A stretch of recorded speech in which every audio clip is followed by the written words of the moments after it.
I grew up in a really spiritually diverse background. I was raised by Buddhist grandparents, sent to a Christian school, and sent to a Catholic camp. And because of that, I was very confused in my spiritual growth. During a dark season of my life, I blamed God for a lot of the bad things that happened to me.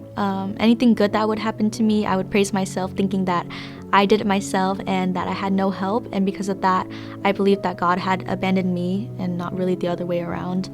No matter how many achievements I made or how happy I thought I was or how many people that loved and supported me, I always felt like there was something missing in my life. I felt really empty inside.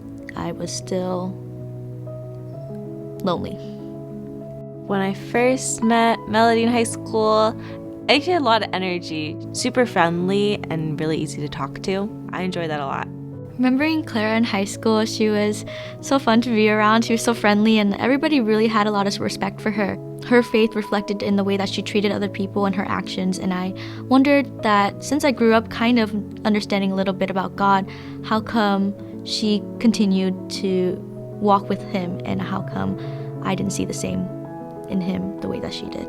I was too scared to ask Clara about her faith in high school because I felt like I was already too dirtied by the world and that I had really no right to come back and ask questions about the Lord after I've blamed him for everything in my life that had gone wrong. Following COVID, she had just transferred to CSD, and so she reached out again, and we'd been meaning to catch up. Melodee actually asked me if she could come out to my church, which was really encouraging. I was super excited because I had been praying for her for a couple years since senior year. It was a really sweet time to catch up with Clara again. I loved being able to finally ask her the questions that I wasn't so confident in asking in high school. When I first met Melodee, I could tell she felt a little bad because she was running so late to our event and mostly just wanted to assure her that it was okay. As we got to talking, I was so encouraged by how open that she was and that she was really getting out of her comfort zone just to come and be a part of this church.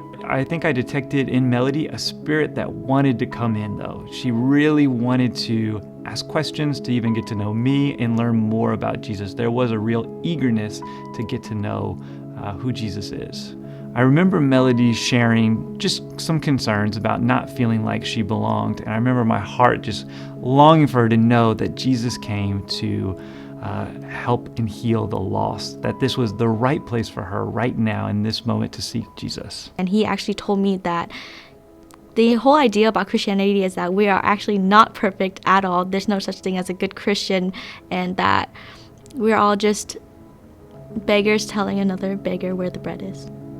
I was invited to come out to a New Year's conference in Texas by Redeemer staff, and there I learned so much more about Christianity that did a complete 180 compared to what I learned when I was younger. And I realized there more about what the gospel was, and I was struck by the gospel during one of the rallies where I felt so broken, and I realized that the only person who can bear and shoulder all my insecurities and sin is the Lord. And I realized that he is the one who was sent down by God to become sin, and he was the only one that I could count on to help carry my burdens. In the hotel room, Saya, Clara, and I always have a moment where we reflect on things that resonated with us in the rally, and I told them that I've felt so cold throughout my life, and even in some seminars while we were talking about religion, and in one of the rallies I felt truly broken and so cold. But during a prayer, I really felt the Lord's presence and his warmth just filling me up, and I couldn't stop the tears from flowing.